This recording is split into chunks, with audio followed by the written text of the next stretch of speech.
فرعون نے بنی اسرائیل کے ہاں جو نامولود بچے پیدا ہوئے انہیں قتل کر دیا جاتا، یہاں تک کہ فرعون نے 70,000 نامولود بچوں کا قتل کروایا۔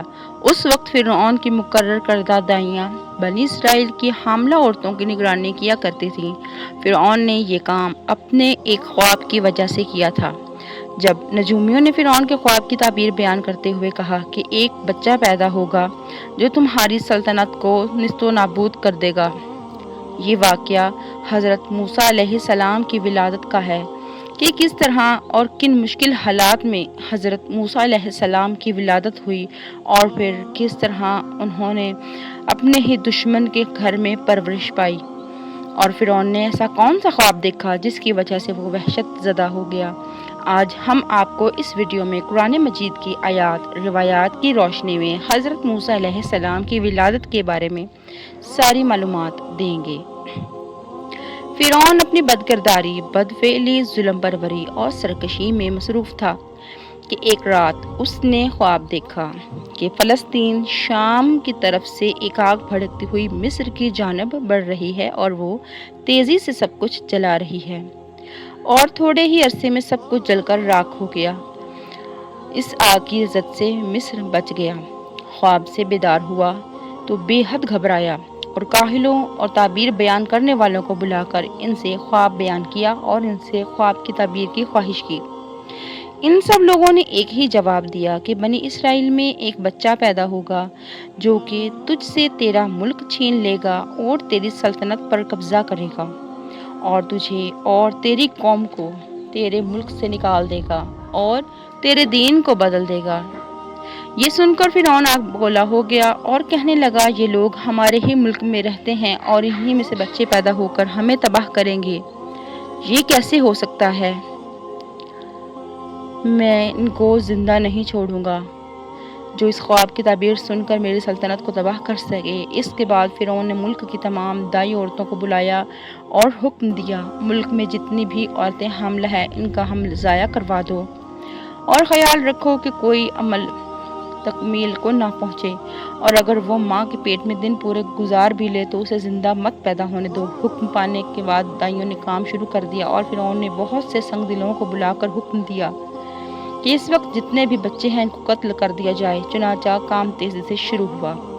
بنی اسرائیل میں بچے قتل کیے جانے لگے، یہاں تک کہ حضرت موسیٰ علیہ السلام کی ولادت کا وقت ہو گیا۔ حضرت موسیٰ علیہ السلام کے پیدا ہونے سے 70,000 بچوں کو قتل کیا گیا۔ حکم فرعون سے بچوں کا قتل عام جاری رہا یہاں تک کہ 5 سال گزر گئے۔ اسی دوران بنی اسرائیل میں طاعون پھیل گیا اور بہت لوگ طاعون کی وجہ سے مر گئے۔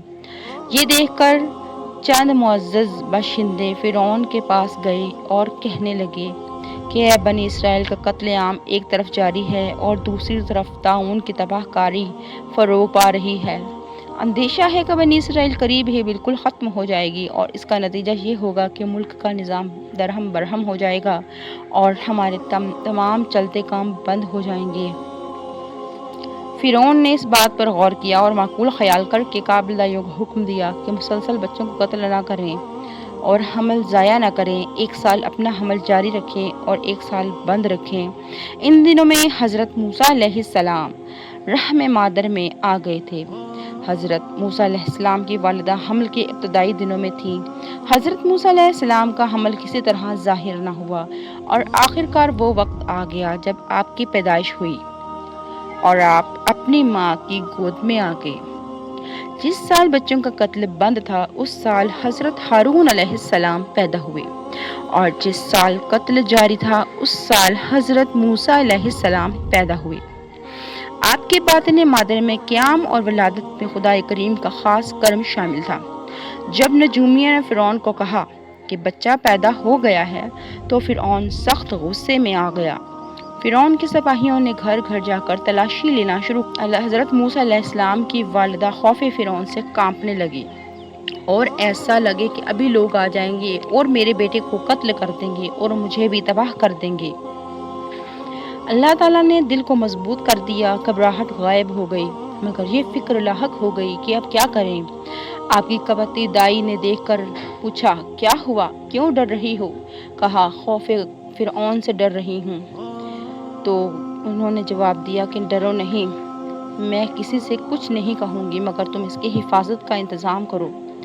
حضرت موسیٰ علیہ السلام کی والدہ نہایت پوشیدگی کے ساتھ حضرت موسیٰ علیہ السلام کی حفاظت کرتی رہی اور یہ سوچتی رہی کہ کیسے بھی اسے بچا لوں گی کہ اچانک فرعون کے ایک سپاہیوں کا دستہ آ گیا اور انہوں نے دروازہ کھٹکھٹایا۔ حضرت موسیٰ علیہ السلام کی بہن نے ماں سے کہا کہ ان کو خبر ہو گئی ہے، وہ فرعون کے سپاہیوں کا ایک دستہ دروازے پر آ گیا ہے۔ یہ سنتے ہی سپاہیوں کا دستہ آ گیا ہے، حضرت موسیٰ علیہ السلام کی والدہ کی عقل جاتی رہی۔ نہایت گھبراہٹ کی حالت میں نومولود بچے کو کپڑے میں لپیٹ کر تندور میں ڈال دیا اور خاموش ہو کر بیٹھ گئی۔ سپاہیوں کا دستہ اندر داخل ہوا اور انہوں نے پوچھا کہ بچہ کہاں ہے؟ حضرت موسیٰ علیہ السلام کی بہن نے کہا، کیسا بچہ؟ سپاہیوں نے کہا، جو بچہ پیدا ہوا ہے۔ اس نے کہا، کہاں پیدا ہوا ہے؟ انہوں نے کہا کہ ہم نے ابھی قابلہ دائی کو یہاں سے جاتے ہوئے دیکھا۔ موسیٰ علیہ السلام کی بہن نے کہا، تو پھر تلاشی کر لو۔ سپاہیوں نے تلاش کرنا شروع کر دیا مگر بچہ نہ ملا۔ ایک سپاہی نے کہا کہ تندور میں دیکھو، تو دیکھا کہ تندور پوری تیزی سے بھڑک رہا تھا۔ وہ سب مایوس ہو کر چلے گئے۔ تو خدا نے حضرت موسیٰ علیہ السلام کی والدہ کی عقل بحال کی۔ انہوں نے پوچھا کلثوم سے کہ بچہ کہاں ہے؟ کلثوم نے کہا، مجھے نہیں پتا۔ یہ دونوں سخت پریشان ہوئی اور رونے لگی کہ اچانک بچے کی رونے کی آواز تندور سے آئی۔ انہوں نے بھاگ کر تندور میں دیکھا تو بچہ آگ کے بجائے لال پھولوں میں پڑا کھیل رہا ہے۔ ماں نے اسے تندور سے نکال کر سینے سے لگا لیا۔ ماں تو موسیٰ علیہ السلام کی حفاظت پورے طور سے کر رہی تھی، لیکن ظاہر ہے انہیں یہ ڈر تھا کہ آج نہیں تو کل میرا بچہ باقی بچوں کی طرح ذبح کر دیا جائے گا۔ اس وجہ سے پریشان تھی کہ خداوند عالم نے ان کے دل میں یہ بات ڈال دی کہ وہ اپنے بچے کو دریائے نیل کی موجوں کے سپرد کر دے۔ قرآن مجید میں ارشاد ہوتا ہے کہ ہم نے موسیٰ علیہ السلام کی ماں کی طرف وحی کی کہ تو اسے دودھ پلا، اور جب تجھے اس کے بارے میں کچھ خوف پیدا ہو تو اسے دریائے نیل میں ڈال دینا اور ڈرنا غم کرنا، کیونکہ ہم اسے تیرے پاس لوٹا دیں گے اور اسے رسولوں میں سے قرار دیں گے۔ چنانچہ وہ اس عزم سے ایک نجار سے ملی اور اس نے اس سے ایک تابوت بنانے کا کہا۔ اس نے پوچھا کہ تابوت کا کیا کرو گی؟ انہوں نے کہا کہ ایک لڑکا پیدا ہوا ہے، اس میں اسے چھپاؤں گی۔ جھوٹ نہ بولنا پسند کر کے انہیں سچ بتا دیا۔ نجار اپنے گھر سے نکلا اور سیدھا جلادوں کے پاس گیا۔ نجار جب ان لوگوں کے پاس آیا تو گونگا بہرا ہو گیا۔ اس نے کافی لوگوں کو اشارے سے سمجھانے کی کوشش کی مگر ناکامیاب رہا۔ بالآخر انہوں نے یہ کہا، یہ تو پاگل ہے، اور اس کو مار پیٹ کر وہاں سے بھگا دیا۔ نجار حیران و پریشان تھا۔ واپس آیا اور جب اسے اپنے گھر کے قریب پہنچا تو اس کی زبان کھل گئی تھی۔ وہ سمجھ گیا کہ فرعون جس بچے کی تلاش میں ہے وہ بچہ یہی ہے، اور یہی ہے جو فرعون کی سلطنت کو تباہ کرے گا۔ لہٰذا وہ مومن ہو گیا اور اس کا دل نور و توحید اور ایمان سے منور ہو گیا۔ اس نے تابوت بنا کر حضرت موسیٰ علیہ السلام کی ماں کو دے دیا۔ غرض یہ کہ تابوت کی تیاری کے بعد حضرت موسیٰ علیہ السلام کی والدہ نے اس میں روئی رکھی اور بچے کو دودھ پلا کر پیار کیا اور سینے سے لگا کر آنسوؤں کی لڑی کے ساتھ الوداع کہا کہ دروازوں کو تاکوٹ سے بند کیا گیا اور چابی تابوت میں رکھ دی گئی اور دل پر پتھر رکھ کر پانی میں ڈال دیا گیا۔ تابوت کا پانی میں آنا تھا کہ موجوں نے تابوت کو آغوش میں لے لیا اور اسے وہ تیرنے لگا۔ حضرت موسیٰ علیہ السلام کی ماں کا دل بیٹھا اور وہ دیکھ رہی ہے کہ تابوت کبھی تیرتا ہے اور کبھی اوپر آتا ہے۔ تابوت آنکھوں سے اوجھل۔ حضرت موسیٰ علیہ السلام کی والدہ کا دل غم میں ڈوب گیا۔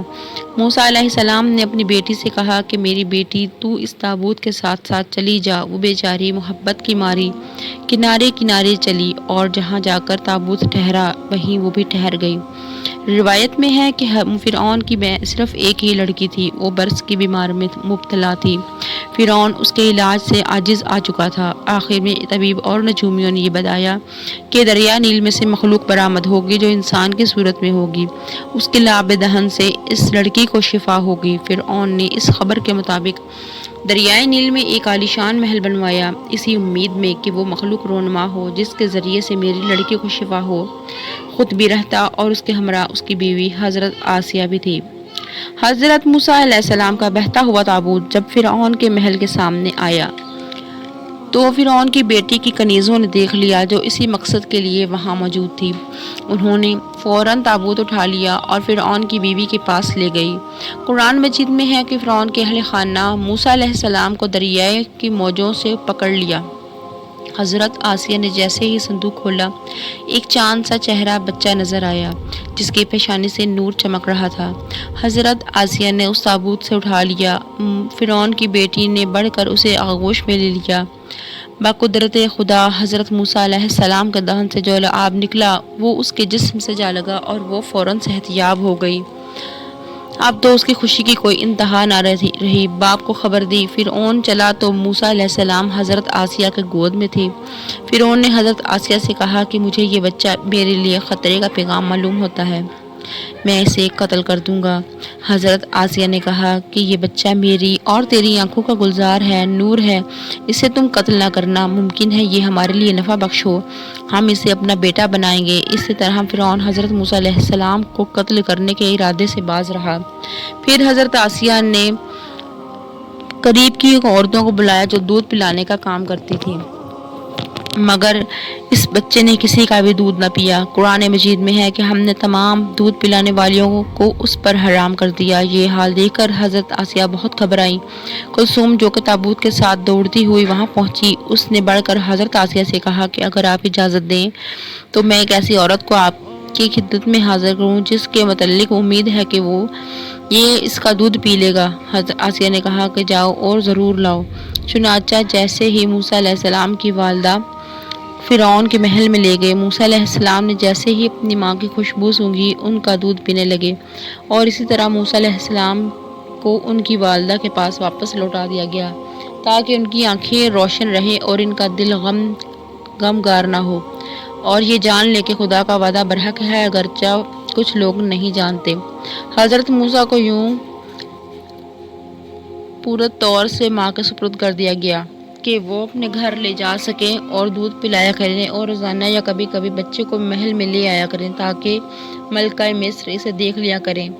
حضرت موسیٰ علیہ السلام کی والدہ حضرت موسیٰ علیہ السلام کو جب آسیہ کے پاس لائی تو وہ موسیٰ علیہ السلام کو لے کر کندھے پر بٹھایا اور فرعون کے پاس لے گئی، اور فرعون نے اسے اپنی آغوش میں لے لیا۔ اس وقت حضرت موسیٰ علیہ السلام کی عمر 1 سال کی تھی۔ حضرت موسیٰ علیہ السلام نے اپنا ہاتھ بلند کیا اور فرعون کی داڑھی نوچ لی، اور کچھ بال حضرت موسیٰ علیہ السلام کے ہاتھ میں آ گئے۔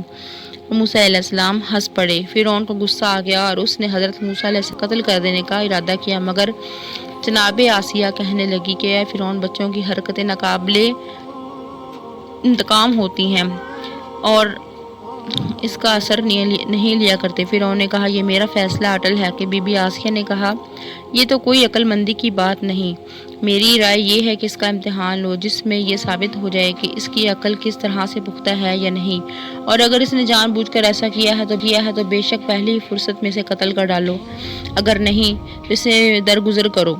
فرعون نے یہ بات مان لی۔ امتحان لینے کے لیے 2 تشت لائے گئے، ایک میں پھول اور دوسرے میں انگارے تھے، اور حضرت موسیٰ ان تشتوں کے سامنے چھوڑ دیا گیا۔ حضرت موسیٰ علیہ السلام تشتوں کے پاس پہنچ کر پھول اٹھانے لگے، مگر حضرت جبرائیل علیہ السلام نے ان کا ہاتھ انگاروں پر رکھ دیا۔ حضرت موسیٰ علیہ السلام نے انگارہ اٹھا کر منہ میں رکھ لیا۔ فرعون کو یقین ہو گیا کہ داڑھی نوچنا بچکانہ حرکت تھی، کیونکہ اگر یہ